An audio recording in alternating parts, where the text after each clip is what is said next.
चलो, let's take up an example from your exercises. Your page number 104 of your new textbook, illustration 10th. Okay, exercises का 10th sum we are seeing. So before we start the sum, we prepare the entire format. तो format हम ready करके रख देंगे. Step number 1 क्या है हमारा? Face value of buyback. Face value of buyback comprises of your fresh issue plus securities premium plus your revenue reserves. ठीक है, fresh issue plus your capital redemption reserves. Capital redemption reserves, securities premium and revenue reserves का होता है. ठीक है, next है हमारा step 1 में ही हम प्रीमियम ऑन बायबैक देखते हैं. हमारे क्वेश्चन में हमें प्रीमियम दिया है, buyback is at a premium, so we'll have premium on buyback. Write off कैसे करेंगे प्रीमियम ऑन बायबैक को? Using your revenue reserves and your security premium. ठीक है, ये अमाउंट्स का सेक्शन ब्लैंक छोड़ के 2-3 लाइन्स छोड़ के फॉर्मेट हम ये वाला रेडी करके रख देंगे. So let's start reading. You have your balance sheet of liabilities and asset that has been given to you. तो नीचे adjustment से we'll start. The shareholders adopted the resolution on the date of the above mentioned balance sheet to, first one is your buy back 20% of the paid up share capital at rupees 15 each. ठीक है, 20% of your paid up share capital. तो आपका paid up share capital सी liability side में first line पर ही दिया हुआ है 50 lakhs. तो 50 lakhs का 20% अभी आप लोग क्या कर रहे हो? बाय बैक कर रहे हो एज अ कंपनी. 50 लाख का 20% is nothing but your 10 lakh. ठीक है, सो आपका face value of buy back क्या हो गया? 10 लाख आपका face value of buy back है. अभी 10 लाख तो आपका अमाउंट है, रुपीज में रुपीज 10 लाख है. कितने नंबर ऑफ शेयर्स आपके हो रहे हैं बाय बैक, उसके लिए हम क्या करेंगे? We will divide it by your per share value. तो पर शेयर वैल्यू क्या है? 10 लाख तो आपका अमाउंट है. ठीक है, this is your rupees. Per share value क्या है? Rupees 10. So 10 lakhs divided by 10 is going to give you 1 lakh shares of rupees 10 each. मतलब आपका फेस वैल्यू और बायबैक क्या बन गया? 1 lakh shares of rupees 10 each. That is nothing but your 10 lakh. हम amount के साथ डील करेंगे. ब्रैकेट में वो अमाउंट कैसे डिराइव हुए वो लिख देंगे. That is 1 lakh into rupees 10 each. ठीक है, अभी रुपीज 10 ईच तो हमारा क्या था? फेस वैल्यू था. लेकिन एक्चुअल में जिसमें नंबर 1 में जाके देखो बायबैक कितने पे हुआ है. बायबैक तो रुपीज़ 15 ईच पर हुआ है, विच मीन्स ये जो 1 लाख शेयर्स है उसमें से 10 आपका फेस वैल्यू है. तो 5 रुपीज़ क्या हो गया आपका? 5 रुपीज़ आपका प्रीमियम हो गया. तो नेक्स्ट जो हम लिखते हैं ना प्रीमियम ऑन बायबैक, उस पर आ जाएगा your 1 lakh shares of rupees 5 each का आपका प्रीमियम है. ठीक है, ब्रैकेट में लिखना कैलकुलेशन. एक्चुअल अमाउंट क्या आ रही है? 5 lakhs बाहर. Okay, I will repeat one last time. Buyback is 20% of the paid up capital at rupees 20 each. तो आपका पेड अप कैपिटल क्या है? पहली बात तो 50 लाख से आपका पेड अप कैपिटल, जिसका 20% आप बाय बैक करो. मतलब 10 लाख आपका face value of buy back है. लेकिन ये जो बाय बैक है ना, ये एट रुपीज़ 10 ईच का फेस वैल्यू है. 1 लाख शेयर्स आपके बाय बैक हुए हैं. 1 लाख इंटू 10 फेस वैल्यू है, तो 1 लाख शेयर्स इंटू 5 आपका प्रीमियम ऑन बाय बैक बनेगा. ठीक है, एडजस्टमेंट नंबर 1 के हिसाब से ना. इसके बाद हम क्या करते हैं? ये हमारा फर्स्ट स्टेप था, ये हमारा सेकंड स्टेप था. अब इसके बाद हम क्या करते हैं? हम राइट ऑफ करते हैं प्रीमियम ऑन बाय बैक को. तो राइट ऑफ करने के लिए we make use of revenue reserves and we make use of securities premium. In this particular sum we have all adjustments given. तो हम पहले एडजस्टमेंट्स पे एक बार ध्यान डालते हैं and we'll make a marking on in the balance sheet. तो हमें समझ में आएगा कि क्या चल रहा है सम में. So it's been given to us that second adjustment is issue 13% preference shares of rupees 5 lakh at a premium of 10%. मतलब ये आपका फ्रेश इशू है. तो एडजस्टमेंट नंबर 2 के पास जाके फ्रेश इशू लिख दो. We'll deal with it in a minute. Next है आपका maintain a balance of rupees 3 lakhs in the general reserve account. ठीक है, मतलब ये जो हमें यूटिलाइज करना है ना रेवेन्यू रिजर्व हमारा प्रीमियम ऑन बायबैक को राइट ऑफ करने के लिए. ठीक है, तो रेवेन्यू रिजर्व्स में से जो हमारा जनरल रिजर्व्स है उसमें से हम 3 लाख हमको मेंटेन करना है जनरल रिजर्व में at any cost. So go to your liability side and if you see second line पे जनरल रिजर्व 6,50,000 दिया है हमें. तो 6,50,000 में से हम कितना यूज़ कर सकते हैं? 3 लाख हमको मेंटेन करना है. ठीक है, वापस एक बार रिपीट करती हूँ. जनरल रिजर्व्स में आपको 650 दिया हुआ है. ठीक है, 6,50,000. सेकेंड लाइन पे देखो लायबिलिटीज़ का. एंड नाउ आपका थर्ड एडजस्टमेंट क्या बोल रहा है? Maintain a balance of rupees 3 lakh in general reserve account. So next to that general reserve you can write down 3 lakhs is maintained. ठीक है, 3 लाख को हम हाथ नहीं लगा सकते. तो आउट ऑफ योर 6,50,000 अगर 3 लाख हमको मेंटेन करना है, we can not touch that amount and और utilize it while paying off your premium या फिर your face value of buyback के लिए हम जनरल रिजर्व्स के 3 लाख को नहीं यूज़ कर सकते। तो कितने को यूज़ कर सकते हैं? बचे हुए 3,50,000 को यूज़ कर सकते हैं। So now what will happen, premium on buyback में रेवेन्यू रिजर्व्स में से आपका एक तो जनरल रिजर्व है, उसमें से आप 3,50,000 अमाउंट ही जनरल रिजर्व का यूज़ कर सकते हो। ठीक है, you can not use the entire 650 over year, you can only use 3,50,000 क्योंकि 3 लाख तो हम मेंटेन कर रहे हैं। ओके, नेक्स्ट एडजस्टमेंट भी देख लो, it is related to your investments. तो यहाँ पर हमको कुछ फ़र्क नहीं पड़ेगा। अभी हम क्या कर सकते हैं, रिमेनिंग अमाउंट और रेवेन्यू रिजर्व जनरल रिजर्व से ले लिया। देखते हैं और कोई जनरल रिजर्व है क्या हमारे पास, और कोई रेवेन्यू रिजर्व है क्या हमारे पास। So there is securities premium account, लेकिन सिक्योरिटीज़ प्रीमियम अकाउंट के बाद if you see 1 2 3 4th line of your liabilities is your profit and loss account. तो हमें क्या है, पहले प्रीमियम एंड बायबैक हमको रेवेन्यू रिजर्व से यूटिलाइज करना है। ठीक है, तो सिक्योरिटीज़ प्रीमियम पे जाने से पहले हम पहले P&L अकाउंट से ही अमाउंट ले लेंगे। सो P&L अकाउंट में आपका 3,75,000 दिया है अमाउंट। हमें कितना ज़रूरत है ये राइट ऑफ करने के लिए? 5 लाख अमाउंट हमको राइट ऑफ करना है। ठीक है, 350 हमने ले लिया जनरल रिजर्व से। अभी कितना टोटल और हमको चाहिए यहाँ पर ये राइट ऑफ कम्प्लीटली हो जाने के लिए? 5 लाख। तो 5 लाख में से 3,50,000 हमने ले लिया जनरल रिजर्व से। तो अभी 150 अमाउंट हमको और लेना है, तो वो हम कहाँ से ले लेंगे? P&L अकाउंट से। ठीक है, we are not utilising securities premium क्योंकि ज़रूरत ही नहीं पड़ रहा है, रेवेन्यू रिजर्व्स में ही हमारा काम बन गया। ठीक है, so 1,50,000 we will take from your profit and loss account. ये हो गया क्लियर। ये आपका step number 1 face value of buyback था। Step number 2 premium on buyback. Step number 3 था राइट ऑफ करना प्रीमियम ऑन बायबैक को revenue reserve and securities premium use करके। सिक्योरिटीज प्रीमियम का हमको ज़रूरत ही नहीं पड़ा, रेवेन्यू रिजर्व यूज़ करके पूरा premium on buyback write off हो गया। ठीक है, अब क्या करते हैं, अभी ऊपर जाते हैं। ये फेस वैल्यू ऑफ बायबैक है ना 10 लाख। तो क्या करते हैं हम, जब बायबैक होता है तो 2 चीज़ें होती है, एक तो फ्रेश इशू होता है, दूसरा हम CRR बनाते हैं। क्या not written CRR over here. Second thing is that हम CRR बनाते हैं। CRR किससे बनता है? Securities premium account and your revenue reserve account से बनता है। ठीक है, तो पहले तो हम देखते हैं 10 लाख में से फ्रेश इशू हुआ है कि नहीं दिस पर्टिकुलर सम में। एडजस्टमेंट नंबर 2 देखो, issue 13% preference shares of ₹5 lakh at a premium of 10% to finance the buyback of the shares. मतलब बायबैक को फिनांस करने के लिए फ्रेश इशू कितने का हो रहा है? 5 लाख रुपीज़ का हो रहा है। अभी वो एट अ प्रीमियम हो रहा है ना, वो हम जर्नल एंट्रीज में डील करेंगे ना। अभी हम सीधा अमाउंट ले लेते हैं। फेस वैल्यू ऑफ बायबैक को के लिए हम क्या करें, fresh issue 5 lakh preference shares का हो रहा है। So number 4 will be your 5 lakh preference shares. ठीक है, इफ़ यू वांट मैं हाईलाइट कर देती हूँ उसको। ठीक है, this was your step number 1 face value of buyback, हमने 10 लाख का जो निकाला। स्टेप नंबर 2 था आपका प्रीमियम ऑन बायबैक जो हमने 5 लाख निकाला। स्टेप नंबर 3 हमने राइट ऑफ किया प्रीमियम ऑन बायबैक को using revenue reserves and your securities premium का ज़रूरत नहीं पड़ता तो वो भी नंबर 3 पे हो जाता। अभी 4th हम क्या कर रहे हैं, ऊपर जा रहे हैं। अभी ये राइट ऑफ कर दिया पूरा, अब हम ऊपर जाके फ्रेश इशू एंड CRR बनाएंगे। So your step number 4 is CRR 5 lakh लिख दो। ठीक है, CRR आपके 5 लाख का लिख दो। अभी 5 लाख 10 लाख में से 5 लाख का फ्रेश इशू किया तो बचे हुए 5 लाख का हमको CRR बनाना है। So step number 5 is your CRR creation. Step number 5 is अपना nothing but your CRR creation. ठीक है,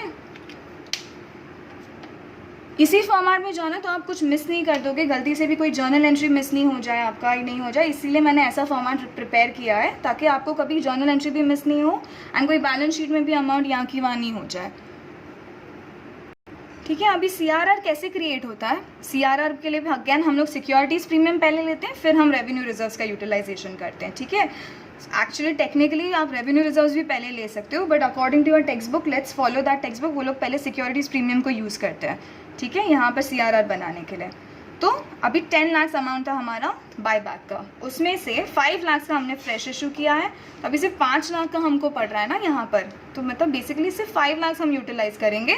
और सिक्योरिटीज़ प्रीमियम में कितने का दिया हुआ है? 1 2 3rd लाइन पे देखो 5,40,000 का सिक्योरिटीज़ प्रीमियम है। ठीक है, अब 540 का सिक्योरिटीज़ प्रीमियम, हमको तो ज़रूरत सिर्फ 5 लाख का है ना, तो हम सिर्फ 5 लाख से CRR में डालेंगे। ठीक है, क्यों ज़रूरत 5 लाख का है? हमें ज़रूरत 10 लाख का है, 5 लाख का वाज द फ्रेश इशू, तो मतलब जो अभी बचा हुआ है उसमें से सिर्फ 5 लाख की ज़रूरत है जो हम सिक्योरिटीज़ प्रीमियम में से ले लेंगे। ठीक है, तो ये आपका बन गया 10 lakh equals to 5 lakh from fresh issues and 5 lakh from your securities premium. Revenue reserves का ज़रूरत नहीं है, ऑलरेडी यूटिलाइज हो गया। तो ये हमारा फॉर्मेट हो गया ready. Step number 2 would be the journal entry. ठीक है, स्टेप नंबर 2 जर्नल एंट्री आपका किसके बारे में है? आपका स्टेप नंबर 2 जर्नल एंट्री आपके फ्रेश इशू के बारे में। फ्रेश इशू का जर्नल एंट्री क्या होना चाहिए? Bank account to your preference share capital. Preference shares issue किया है ना, तो प्रेफरेंस शेयर कैपिटल होना चाहिए। तो एक बार जाके हम एडजस्टमेंट देखते हैं फ्रेश इशू के अगेंस्ट क्या दिया है। Adjustment number 2, issue 13% preference shares of ₹5 lakh each eight A premium of 10%। ठीक है, मतलब ये प्रीमियम पे इशू हो रहा है, राइट? शेयर्स आपका प्रेफरेंस शेयर्स प्रीमियम पे इशू हो रहा है, मतलब application money that is your bank debit what comes in कितना आ रहा है? 5 लाख तो आ ही रहा है, उतने का तो आप कर ही रहे हो इशू, पर ये 5 लाख को आप प्लस 10% के प्रीमियम पे कर रहे हो, मतलब टोटल कितना आ रहा है आपके बैंक में? 5,50,000। Okay, I will do it once again. आप लोग 5 लाख का तो इशू कर ही रहे हो प्रेफरेंस शेयर्स, लेकिन eight a premium of 10%। 5 lakh का 10% क्या है? 50,000। तो 50,000 आपका प्रीमियम है इन प्लस जितना आपका इशू हो रहा है, तो टोटल इशू आपका कितने पे हो रहा है? 5,50,000। ठीक है, तो आपके बैंक अकाउंट में टोटल कितना आ रहा है आपको? जितने पे इशू हुआ प्लस आपका प्रीमियम आ रहा है, तो 5,50,000 आ रहा है। उसमें से प्रेफरेंस शेयर कैपिटल 5 लाख का है टू सिक्योरिटीज प्रीमियम। अभी जो भी हमारा रहता है, this is premium on buyback is different and securities premium is different. हाँ, बायबैक के टाइम पे जो प्रीमियम पे किया ना वो तो हम राइट ऑफ कर देंगे, लेकिन ये तो फ्रेश इशू के टाइम पे प्रीमियम पे किया है इशू, तो इसे हम सिक्योरिटीज प्रीमियम अकाउंट में डाल देंगे। So understanding this journal entry, आपका फ्रेश इशू का एंट्री एनीवेज क्या होता है? Bank account to your share capital account, and हम जितने से फ्रेश इशू करते हैं वो कर देते हैं, but this has happened at a premium, इसीलिए 5,50,000 bank account to preference share capital 5 to securities premium 50,000। अभी ये अगर डिस्काउंट पर होता तो बैंक अकाउंट आता यहाँ पर, डिस्काउंट अकाउंट डेबिट होता and to preference share capital होता। ठीक है, step number 3 is nothing but अपना CRR क्रिएशन का एंट्री। स्टेप नंबर 3 इज अपना CRR क्रिएशन एंट्री। अभी CRR हमारा कैसे क्रिएट हुआ है? सिक्योरिटीज़ प्रीमियम 5 लाख यूज़ करके हुआ है, रेवेन्यू रिजर्व्स का हमको ज़रूरत नहीं पड़ा है, तो एंट्री क्या होगा? Securities premium account debit 5 lakh to CRR। ठीक है, हमारा CRR यहाँ से बनता है, ये दिख रहा है आपको, ये हमारा CRR है। CRR में हमने सिर्फ सिक्योरिटीज़ प्रीमियम यूज़ किया है, तो securities premium to CRR reserve का क्रिएट हो रहा है, तो 5 लाख। ठीक है, स्टेप नंबर 4 है आपका, क्वेश्चन में कोई सेल ऑफ असेट या परचेज ऑफ असेट हुआ है क्या? So if you go and check your adjustment number 4, it tells you sell investments worth ₹8 lakh for 6,50,000। तो नॉर्मल हमारा एंट्री है। ठीक है, 4 लाख का इन्वेस्टमेंट आपने, नहीं सॉरी 8 लाख का इन्वेस्टमेंट आप लोग 6,50,000 में कर रहे हो, तो आपको bank account debit what is coming in, cash bank आ रहा है आपका 650 ही आ रहा है। ठीक है, आप इन्वेस्टमेंट्स जा रहा है कितने पे है? Credit what goes out, investment is going out at ₹8 lakh. Finally आपका लॉस पड़ रहा है ना आपको। ठीक है, 8 लाख की चीज़ आप 650 में बेच रहे हो, तो 1,50,000 का आपका लॉस है। This is your basic journal entry cell of asset का, वो भी हम रिकॉर्ड कर देंगे। एंड हमारा step number 5 has your 3 basic journal entries. एक तो है हमारा बायबैक ड्यू। ठीक है, बायबैक ड्यू का एंट्री। बायबैक ड्यू का एंट्री क्या होता है हमारा? ये देखो यहाँ पे स्टेप 1 में हम पहले तो हम ये ले लेते हैं, क्या बोलते हैं अपना इक्विटी शेयर कैपिटल। ठीक है, जितना फेस वैल्यू है वो लेते हैं, फिर हम प्रीमियम ऑन बायबैक लेते हैं and to your equity share holders account, that is your buyback due का एंट्री। तो योर इक्विटी शेयर कैपिटल कितना है? 10 लाख है। ठीक है, बायबैक कितना है? बायबैक का face value 10 lakh, premium on buyback का कितना है? 5 लाख। तो इक्विटी शेयर होल्डर्स को टोटल कितना जाने वाला है? 15 लाख। ठीक है, ये था आपका बायबैक ड्यू का एंट्री। आपका नेक्स्ट एंट्री होता है राइट ऑफ प्रीमियम एंट्री। ठीक है, आ जाओ वापस से यहीं पे हमारे वर्किंग नोट में। प्रीमियम राइट ऑफ का एंट्री हम क्या क्या यूज़ कर रहे हैं? 3,50,000 का हम जनरल रिजर्व यूज़ कर रहे हैं एंड 1,50,000 का हम P&L अकाउंट से ले रहे हैं। So come back to this entry, write off का entry, general reserve account 3,50,000, P&L account में से हम 1,50,000 ले रहे हैं to premium on buyback 5 lakh. तो समझा ये जर्नल एंट्री प्रीवियस सम में भी हमने किया है कि जब हमारा बायबैक हो रहा था तो प्रीमियम बायबैक डेबिट में था, अभी हमें राइट ऑफ करना है प्रीमियम बायबैक, तो नेक्स्ट एंट्री में प्रीमियम बायबैक क्रेडिट साइड पे जाएगा। ठीक है, तो ये 5 लाख डेबिट था एंट्री नंबर 5A में, एंट्री नंबर 5B में क्रेडिट में चला जाएगा। अब क्रेडिट में जा रहा है, राइट ऑफ करने के लिए आप किन दो चीज़ों का यूज़ कर रहे हो, आप जनरल रिजर्व यूज़ कर रहे हो, सी आपके वर्किंग में से आपको मिलेगा, आप जनरल रिजर्व 350 का यूज़ कर रहे हो एंड 150 का P&L अकाउंट यूज़ कर रहे हो। ठीक है, चलो, एंड ये final entry is going to be your paying to your share holders. ये देखो ए में हमने शेयर होल्डर्स को इतना ड्यू था, ठीक है, तो अभी पे भी तो करना पड़ेगा। So your equity share holders account debit to अपना bank account 15 lakhs and your 15 lakhs। ठीक है, तो this was your journal entry and your क्या बोलते हैं अपना face value and premium and buyback का वर्किंग नोट। चलो बैलेंस शीट फॉर्मेट भी डिस्कस कर लेते हैं। It starts with equity and liabilities, जिसमें आपका फर्स्ट होता है शेयर होल्डर्स फंड्स। ठीक है, पार्ट ए आपका शेयर कैपिटल जाता है, पार्ट बी में आपका रिजर्व्स एंड सरप्लस जाता है। अब यूजुअली ये चीज़ों पे वर्किंग नोट्स रहता ही है हमारा, this is your notes to accounts. हाँ, यूजुअली ये चीज़ों पे वर्किंग नोट हमारा रहता है, तो हम 1 और 2 पहले से डाल के रख देंगे ये चीज़ में, बिकॉज हमें पता है हमने सम ऑलरेडी कर दिया, तो वी नो कि शेयर कैपिटल भी चेंज हो रहा है, रिजर्व्स एंड सरप्लस अमाउंट भी चेंज हो रहा है, तो वर्किंग नोट्स तो लगने ही वाला है। ठीक है, next is your part number 2 is your non current liabilities. ठीक है, नॉन करंट लायबिलिटीज़ के लिए थोड़ा स्पेस छोड़ देंगे, कुछ वर्किंग रहेगा तो यहाँ पे उसका नंबर लिख देंगे। Third is your current liabilities, easy है, लास्ट ईयर वाला फॉर्मेट नहीं है आपका जो आपको फॉर्मेट था। ठीक है, it is an easier format, share holders funds, non current liabilities and your current liabilities. ठीक है, फिर आप लिख दोगे टोटल।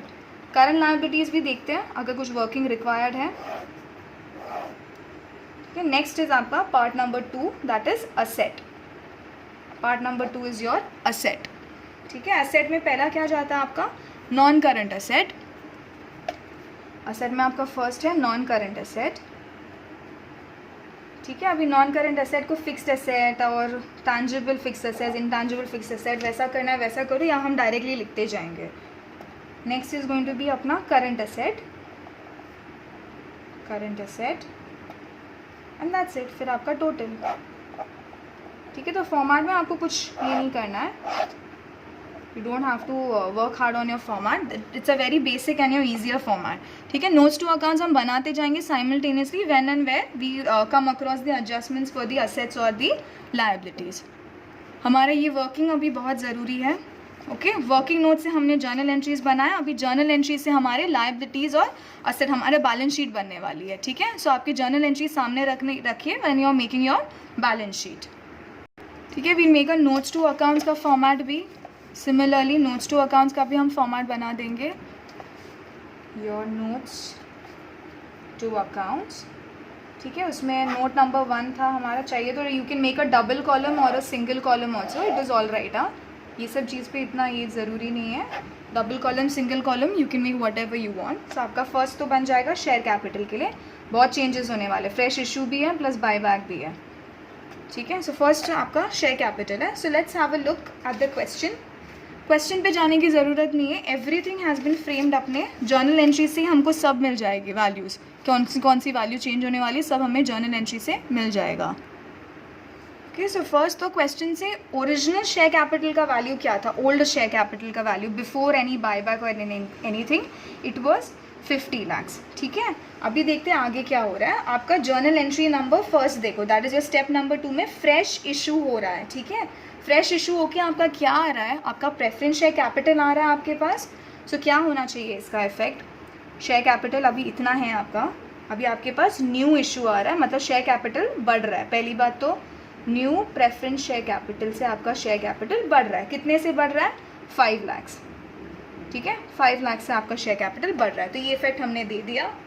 सेकंड क्या हो रहा है, आपका एंट्री नंबर 2 पे ही रहो, stay on your entry number 2, that is step number 2 journal entry number 1। Okay, तो पहले तो क्या हो रहा है, आपका प्रेफरेंस शेयर कैपिटल आ रहा है प्लस सिक्योरिटीज़ प्रीमियम अकाउंट भी तो बढ़ रहा है आपका। ये देखो 50,000 it was issued at a premium ना, तो आपका 50,000 से सिक्योरिटीज़ प्रीमियम भी बढ़ रहा है। सो हम क्या करेंगे, वी लीव सम लाइन्स, क्योंकि यहाँ बाय बैक एंड ऑल का आने वाला, हमारा नोट नंबर 2 बनेगा। हमारा note number 2 is nothing but अपना reserves and surplus, reserves and surplus. अभी रिजर्व्स एंड सरप्लस में first we are dealing with किसका अमाउंट, सिक्योरिटीज़ प्रीमियम का, ठीक है। तो ए लिखते हैं सिक्योरिटीज़ प्रीमियम। अभी सिक्योरिटीज़ प्रीमियम का ओल्ड अमाउंट कितना दिया है हमें, थर्ड लाइन पे 5,40,000 is been given to you your securities premium का अमाउंट 5,40,000, ठीक है। तो as per your journal entry number 2 5,40,000 में कितना और प्रीमियम ऐड होगा, 5,40,000 तो पहले ही था, पर अभी प्रेफरेंस शेयर्स इशू किया ना न्यू एट अ प्रीमियम, तो 50,000 से हमारा सिक्योरिटीज़ प्रीमियम बढ़ गया। So we will add this, ठीक है। सो 90,000 का हमारा preference shares which were issued at a premium जाके सिक्योरिटीज़ प्रीमियम में ऐड अप हो रहा है, ठीक है। हम स्टेप बाय स्टेप जाएंगे, सबका सब पहले से भरने का ज़रूरत नहीं है, फाइनल अमाउंट लिखने का ज़रूरत नहीं है। हमारा स्टेप नंबर 2 का हमने कर दिया, स्टेप नंबर 2 का हमने इफेक्ट बैलेंस शीट में भी दे दिया, ठीक है। सिक्योरिटीज़ स्टेप नंबर 2 दिख रहा है, राइट, हाँ। बैंक अकाउंट में भी चेंजेस होने वाला है, ठीक है। इससे बैंक अकाउंट में भी चेंजेस होने वाला है। So will do one thing, हम लोग बैंक अकाउंट का भी करते हैं कैलकुलेशन, ठीक है। So I am going to be doing it over here due to space constraints. तो मैं कैश एंड बैंक बैलेंस भी यहीं पर लिख रही हूँ, मैं वर्किंग नोट नंबर नहीं डाल रही हूँ फिलहाल, कोई और एडजस्टमेंट रहे तो। So now your cash and bank balance as per your question, cash and bank balance as per your question is given to you as 7,10,000, ठीक है। इनर कॉलम में लिख दो 7,10,000। अभी शेयर्स इशू हो रहे हैं, आपके प्रेफरेंस शेयर्स इशू हो रहे हैं, तो 5,50,000 आ रहा है बैंक, सी बैंक का अकाउंट डेबिट है, तो डेबिट व्हाट कम्स इन, तो मतलब ये कैश बैलेंस में बैंक अमाउंट ऐड होने वाला है। सो यू विल ऐड, यहाँ पे लिख देती हूँ मैं preference share capital application money, ठीक है। प्रेफरेंस शेयर्स का आपका एप्लीकेशन मनी है, कितने से आ रहा है वो 5,50,000, ठीक है। हम छोड़ देते हैं, हम लोग आगे जैसे जैसे एडजस्टमेंट्स आएंगे हम रिस्पेक्टिवली ऐड करते जाएंगे। अभी से 5,50,000 तक हमको पता है, तो we'll stop over here and we'll read the next journal entry, okay. तो अभी हमारा नेक्स्ट जर्नल एंट्री क्या है, नेक्स्ट जर्नल एंट्री था सी बैंक का हमने कर दिया, प्रेफरेंस शेयर कैपिटल का एडजस्टमेंट कर दिया, सिक्योरिटीज़ प्रीमियम का भी बैलेंस शीट में हमने कर दिया, ओके, नोट्स टू अकाउंट में लिखकर। अभी स्टेप नंबर 3 था हमारा CRR क्रिएशन। CRR क्रिएशन में देखो क्या हो रहा है, CRR रिजर्व तो बन रहा है, ठीक है। पहली चीज़ CRR रिजर्व बन रहा है, CRR रिजर्व पहले नहीं था, कैपिटल रिडेम्पशन रिजर्व अपने बैलेंस शीट में, see if you see old balance sheet में नहीं है CRR का रिजर्व, कैपिटल रिडेम्पशन रिजर्व दिख रहा है क्या ओल्ड बैलेंस शीट में, कहीं पर भी नहीं है। सो व्हाट वील डू, ये जो CRR क्रिएशन है मतलब आपका CRR रिजर्व क्रिएट हुआ है। सो नेक्स्ट स्टेप में आप क्या करोगे, you will go on add up, ठीक है। आपका B पार्ट बन रहा है, थोड़ा एक लाइन छोड़ दो, सिक्योरिटीज प्रीमियम राइट ऑफ करना है एंड आपका कैपिटल रिडेम्पशन रिजर्व, एक न्यू रिजर्व ऐड हो रहा है। Let me adjust the camera once.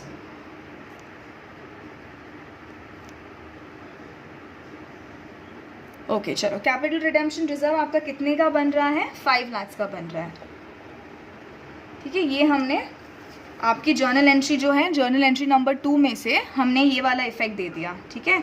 अभी ऊपर भी कुछ हो रहा है, सी सिक्योरिटीज़ प्रीमियम ही आप यूज़ कर रहे हो, सिक्योरिटीज़ प्रीमियम में से ही 5 लाख उठा के आपने यहाँ पर डाला है CRR में, तो सिक्योरिटीज़ प्रीमियम में से तो 5 लाख कम हो रहा है ना। अंडरस्टैंडिंग CRR क्रिएशन कैसे बन रहा है, ये जो हमने ऊपर भी वर्किंग किया है, CRR क्रिएशन के लिए आप कैसे बना रहे हो CRR reserve, securities premium and revenue reserves use करके। तो ये जर्नल एंट्री का मतलब भी क्या है, कि what does this journal entry means कि CRR बनाने के लिए आप लोग सिक्योरिटीज़ प्रीमियम का ही अमाउंट यूज़ करें, मतलब सिक्योरिटीज़ प्रीमियम में से 5 लाख उठा के आप CRR में डाल रहे हो, तो इसके हिसाब से क्या होना चाहिए, आपका सिक्योरिटीज़ प्रीमियम में से 5 लाख कम होना चाहिए। तो ये एंट्री में दोनों इफेक्ट आप दे चुके हो, ठीक है। Go back to securities premium, securities premium था less utilised for CRR, utilise for CRR and हमारा जाएगा 5 लाख यहाँ पे, ओके। एंड ये फिर आप आउटर कॉलम में अगर आपको चाहिए तो आप लिख सकते हो, सिक्योरिटीज़ प्रीमियम का आप आउटर कॉलम में चाहिए तो लिख सकते हो। आई होल्ड ऑन दूसरी एंट्रीज तक, ठीक है। ये 2 एंट्री हो गई। अभी हमारा सेल ऑफ असेट का एंट्री है। सेल ऑफ असेट में क्या हो रहा है, पहले तो हमारे पास कैश बैंक आ रहा है 6,50,000 का, ठीक है। चलो पहले वो रिकॉर्ड कर दो, कैश बैंक बैलेंस में जाओ and write down sale of asset से कितना आ रहा है हमारे पास पैसा, 6,50,000, ओके। नेक्स्ट क्या हो रहा है, हमें लॉस हो रहा है 1,50,000 का, तो लॉस हो रहा है तो अभी कहाँ डालूँ, ये प्रॉफिट एंड लॉस अकाउंट में डालना पड़ेगा। प्रॉफिट एंड लॉस अकाउंट है ना आपके लायबिलिटी साइड पर, तो जब प्रॉफिट होता है तो हम प्रॉफिट एंड लॉस अकाउंट में जाके ऐड कर देते हैं प्रॉफिट को। लॉस हो रहा है तो P&L बैलेंस में जाएगा बट लेस हो जाएगा, it will go as a negative balance to your profit and loss account.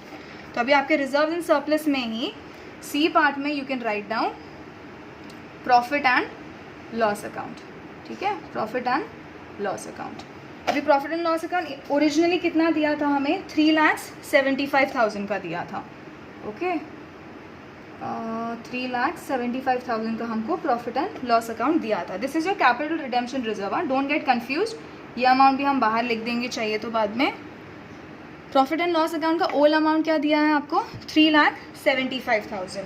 अभी क्या इफेक्ट हो रहा है यहाँ पर लॉस हो रहा है, मतलब 1,50,000 से हमको कम करना पड़ेगा ना, तो ये लॉस का भी इफेक्ट हमने दे दिया, एक टिक मार्क डाल देंगे, ठीक है। यहाँ जाके हम लेस कर देते हैं loss on sale of asset, asset नहीं इन्वेस्टमेंट है ना कुछ, ठीक है। तो कितने से हमको लॉस हो रहा है, 1,50,000 से हो रहा है, and we'll hold it on, आगे करने की ज़रूरत नहीं है, हम जर्नल एंट्री वाइज जा रहे हैं, ठीक है। तो ये हो गया हमारा। एंड नेक्स्ट चीज़ क्या हो रही है, इन्वेस्टमेंट्स हमारे जा रहे हैं, 2 investments are going out basically. अब आपकी बैलेंस शीट में इन्वेस्टमेंट्स कहाँ दिए हैं आपको, देखो इन्वेस्टमेंट्स 18 लाख का दिया हुआ है आपको बैलेंस शीट में, okay. Just have a look on your asset side का सेकेंड लाइन, 18 लाख का इन्वेस्टमेंट है। 18 लाख में से कितने का इन्वेस्टमेंट जा रहा है आपका, ओरिजिनल बैलेंस शीट में आ जाओ, 18 लाख में से आपका 8 लाख का इन्वेस्टमेंट जा रहा है, ठीक है। सो इन्वेस्टमेंट कहाँ जाते हैं आपके, नॉन करंट असेट में जाता है। पहले तो we'll write fixed asset and then we will have investments, ठीक है, इन्वेस्टमेंट। सो ना I am writing over here because of space constraints. आप लोग ना नोट्स टू अकाउंट में ही कंटिन्यू कर सकते हो, ठीक है, आगे जाके नोट्स टू अकाउंट में इन्वेस्टमेंट लिख के भी कंटिन्यू कर सकते हो, मैं यहाँ पर ही लिख रही हूँ। तो आपकी इन्वेस्टमेंट, आपका ओरिजिनल इन्वेस्टमेंट कितना था, 18 लाख, उसमें से 8 लाख का इन्वेस्टमेंट बेच रहे हो, तो अभी कितना जाना चाहिए आउटर कॉलम में, आउटर कॉलम में आपका 10 लाख का इन्वेस्टमेंट जाएगा, सॉरी 10 लाख, ठीक है। तो आपकी जर्नल एंट्री नंबर 2 जो है, नहीं 3, जर्नल एंट्री नंबर 3 में से बैंक अकाउंट में आपने दे दिया बैलेंस, लॉस का आपने एडजस्टमेंट कर दिया, इन्वेस्टमेंट जा रहा है उसका इफेक्ट भी आपने दे दिया। अब आते हैं आपका बेसिक जो 3 जर्नल एंट्रीज हैं, buy back due, write off premium on buy back and payment to share holders, उसका अभी हम करते हैं, ठीक है। तो पहले तो आपका बाय बैक ड्यू का एंट्री है। तो क्या हो रहा है बाय बैक ड्यू में, आपका इक्विटी शेयर कैपिटल जो आता है तो हम क्रेडिट में लिखते हैं, अभी इक्विटी शेयर कैपिटल डेबिट में लिखा, मतलब इतना 10 लाख का इक्विटी शेयर कैपिटल जा रहा है, ठीक है। तो journal entry wise this is the logic, but logically समझने में बाय बैक अगर आप कर रहे हो अभी शेयर्स, तो आप लौटा रहे हो अपने शेयर होल्डर्स को उनका जो भी पैसा उनका कंपनी में था, ठीक है। सो बाय बैक के टाइम पे अभी आपका इक्विटी शेयर कैपिटल कम हो रहा है। So what will be the effect, पहला तो ये 10 लाख का देते हैं, आपका इक्विटी शेयर कैपिटल 10 लाख से कम हो रहा है, ठीक है। ये वाला पार्ट समझ रहा है ना, इक्विटी शेयर कैपिटल ना बाय बैक हो रहा है ना शेयर्स, आप उनको रिटर्न कर रहे हो, मतलब 10 लाख आप वापस से इक्विटी शेयर होल्डर्स को बोलो ला हमारे शेयर्स हमको वापस दो और अपना पैसा अपने पास रखो। तो दिस इक्विटी शेयर होल्डर्स का 10 लाख अभी आप आ जाओ वापस से आपके नोट्स टू अकाउंट में। सी शेयर कैपिटल जो आपको दिया हुआ था इसमें new preference share capital already दिया, बट अभी बाय बैक हो रहा है, और कितने शेयर्स जा रहे हैं, कितने का शेयर्स जा रहा है आपके शेयर कैपिटल में से, 10 लाख का शेयर्स, ठीक है, 10 लाख का शेयर्स। बाद में अमाउंट बाद में लिखते हैं आउटर कॉलम में, आगे देखते हैं।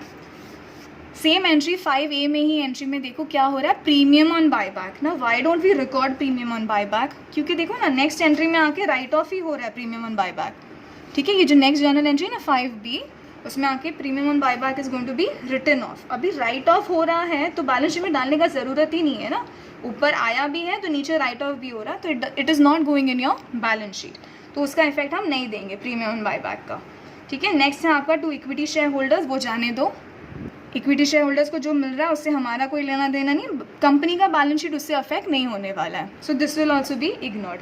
तो ये 5A में से हम इक्विटी शेयर कैपिटल का 10 लाख खाली कंसिडर कर रहे हैं। अभी नेक्स्ट, ठीक है, नेक्स्ट क्या है आपका 5B।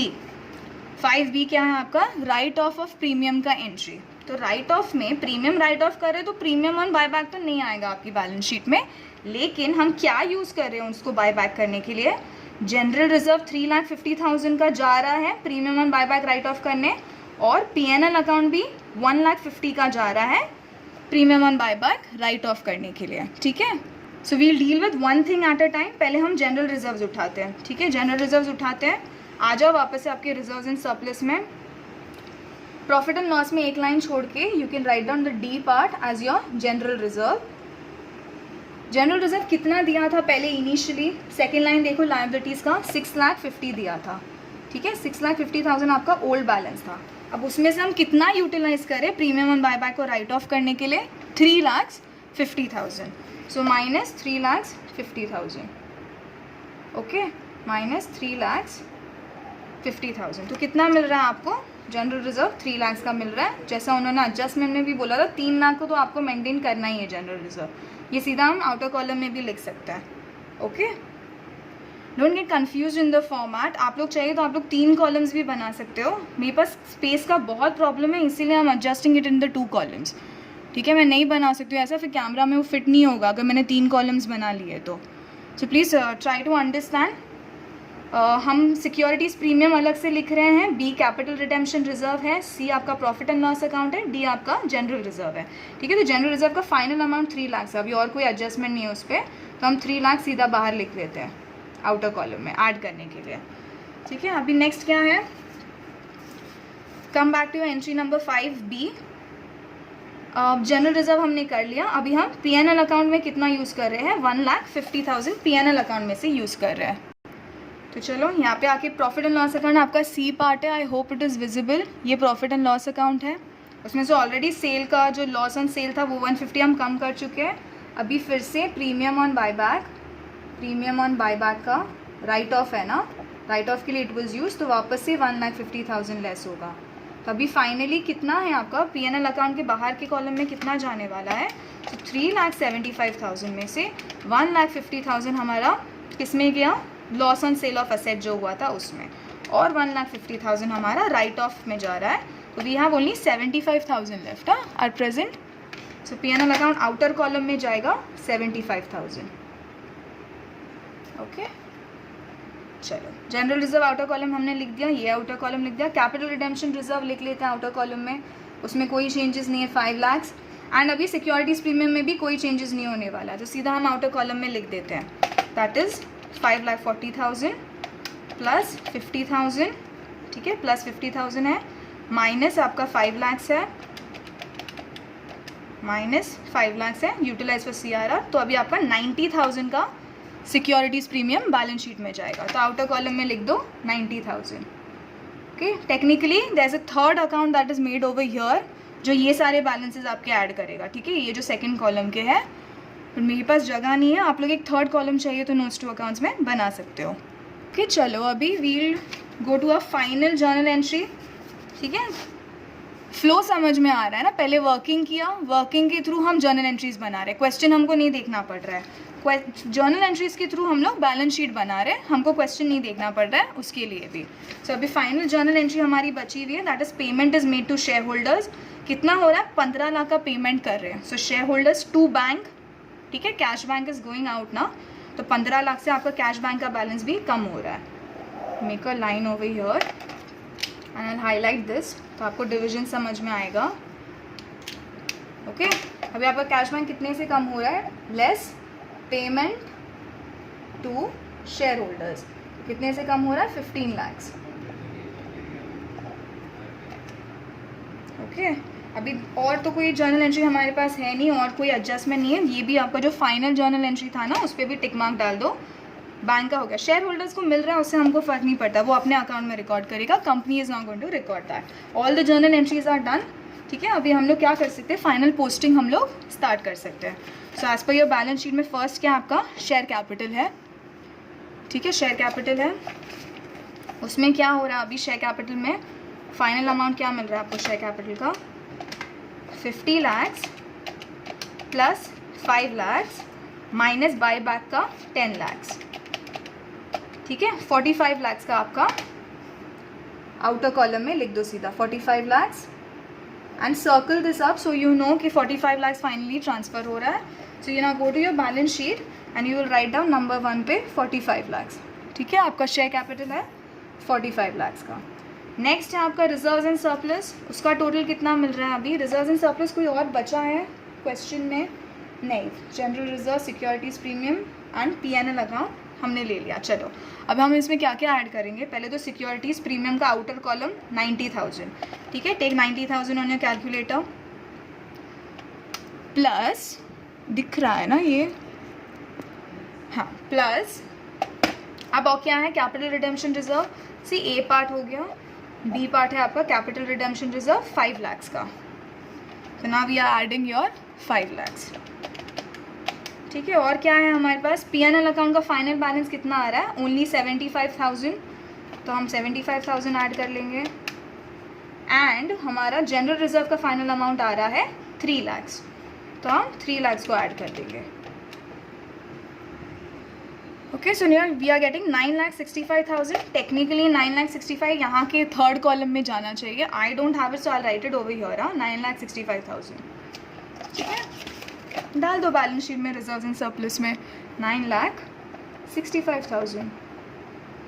ओके, अभी नॉन करंट लायबिलिटीज सीधा एज इट इज़ ही हम लिखते हैं, उस पर कोई एडजस्टमेंट नहीं था. So if you go to see 12% debentures है. नॉन करंट लायबिलिटीज़ में 12% डिबेंचर्स है. कितने के है वो? 25 lakhs के है.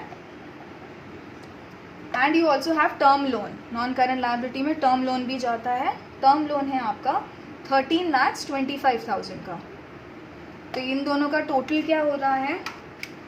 25 lakhs plus 13,25,000, that is your 38,25,000 सीधा आउटर कॉलम में. 38,25,000. Now dealing with your current liabilities. Current liabilities directly amount आपको दी हुई है, सीधा आउटर कॉलम में लिख दो, कोई एडजस्टमेंट नहीं है. 867,000. ओके, नाउ लेट्स पोस्ट अपना. चलो इसका भी टोटल कर देते हैं. 45 lakhs plus 9,65,000 plus 38,25,000 plus 8,67,000. That is nothing but your 1,015,7,000. ठीक है, ये आपका लायबिलिटी का टोटल अमाउंट है. अभी हम असेट से डील करते हैं. नॉन करंट असेट है. ठीक है, नॉन करंट असेट में फर्स्ट आपका फिक्स्ड असेट है, नो एडजस्टमेंट्स. सो हम सीधा 66 लाख, ये सॉरी इनर कॉलम या आउटर कॉलम में कर दो, फर्क नहीं पड़ेगा. 66 lakhs हम आउटर कॉलम में डाल रहे हैं. इन्वेस्टमेंट हमने ऑलरेडी ले लिया. ठीक है, 18 में से 8 का investment is sold. So 10 lakhs का इन्वेस्टमेंट आपका बचा है. ये आपका CS इंटर का सम है, in case anyone was wondering क्यों ये सम लिया. इट वाज अ गुड सम, सारी चीज़ें कवर हो रही है उसमें, इसीलिए हमने ये सम लिया है. ठीक है, इन्वेस्टमेंट हो गया. अभी stock, debtors and cash balance है जो करंट असेट में जाता है.